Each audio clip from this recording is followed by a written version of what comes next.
But then again, nationalism is by definition a form of social justice. So why are you surprised that attempts to mix nationalism and economic policy result in pretty much the same as any progressive economic policies? I honestly had to stop the final touches on my video for the case for minarchism to respond to this ridiculous idea that social justice is in any way relevant to nationalism. I am not sure how the hell Esso was able to confuse these two terms. They are nothing alike.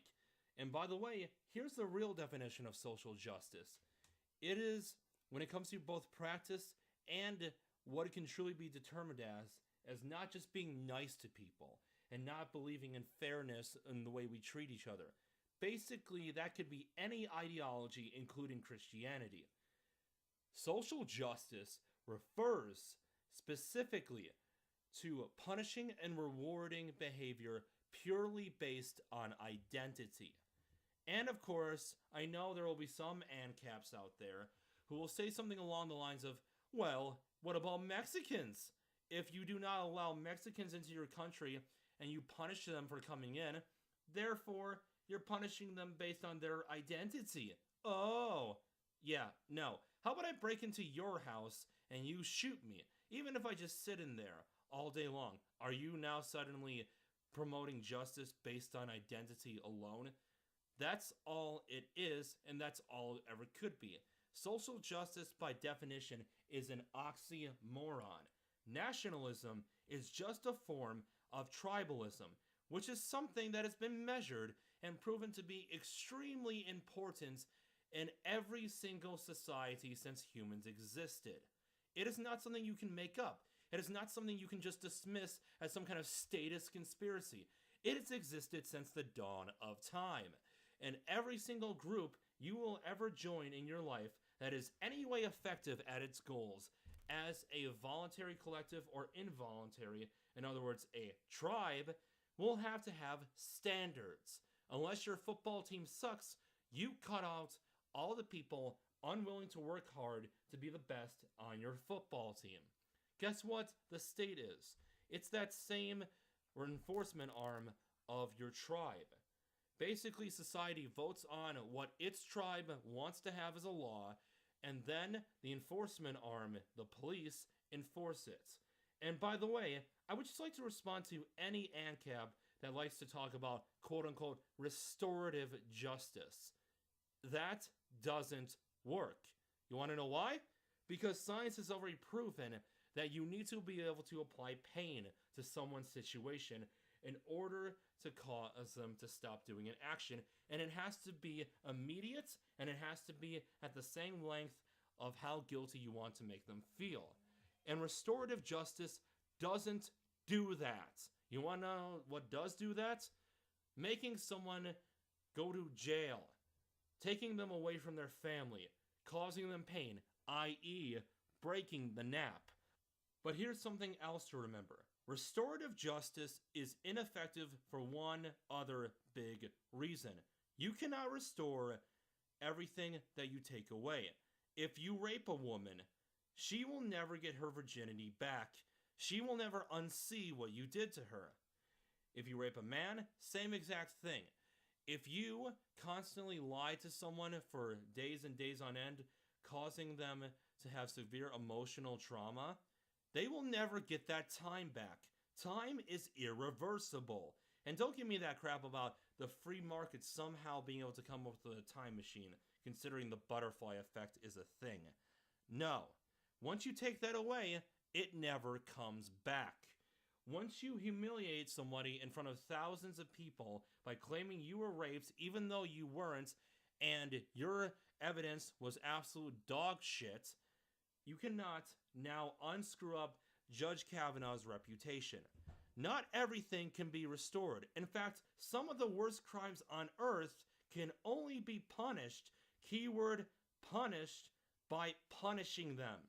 You know, causing them pain to make them afraid of doing the same crime again. And most of all, this idea that police should be privatized is really ridiculous because of the fact that if you do not have an insurance policy, Once you have had a crime committed against you, now it is up to people's generosity as to whether or not they give you justice. Because if somebody breaks into your house and kills you, and you didn't have a whole lot of money for an insurance policy to make sure that you had the police watching over you, guess what? They cannot now track down that man. They will not spend the time because they do not have the money. If an ANCAP society actually is ever created, whoever wins a fight in a rape fight, or in a fist fight, or in a gunfight, will automatically be able to get away with it if the other person does not have the right insurance. And by the way, we have these laws in a minarchist society because a minarchist society is a tribe of people, except the government is designed to enforce rules based on keeping the society alive and keeping people from committing crimes.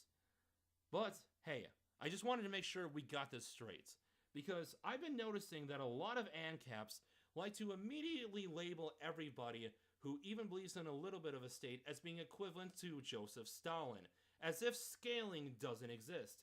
And now apparently esoteric entity, someone I consider to be a friend, which really baffles me. Esoteric entity now is equating social justice, a form of non-justice, with apparently nationalism. You know, love for the tribe of the land you live on. That's what nationalism actually is.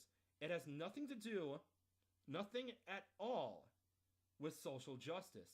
Social justice is antithetical to any form of nationalism.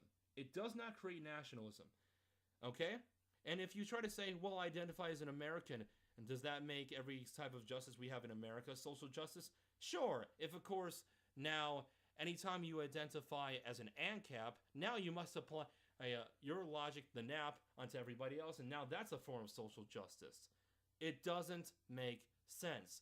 These things are not only not equivalent, but this is known as poisoning the well. This is something that he did because he doesn't have a real argument against long-term nationalism other than why he thinks the state is immoral. This is not okay. And I hold you up there, Hoplu, as well. Oh, and by the way, you don't need to find a way to resist the state in a non-violent fashion in order to be a minarchist. Minarchists believe you have every right to cock and load if the state starts going outside of its boundaries. The state of a minarchist is designed to have that as a safeguard, to give its people rights that make sure that the state can never get too out of control. Okay? That is how reality works. And by the way, reality doesn't care how you feel. Comparing things that have nothing to do with each other as if these are some kind of weird quasi-equivalency of no respect to scale is not a good argument. Social justice and nationalism are completely different. Alright, I am the angel of objectivism, and I know you know I'm right.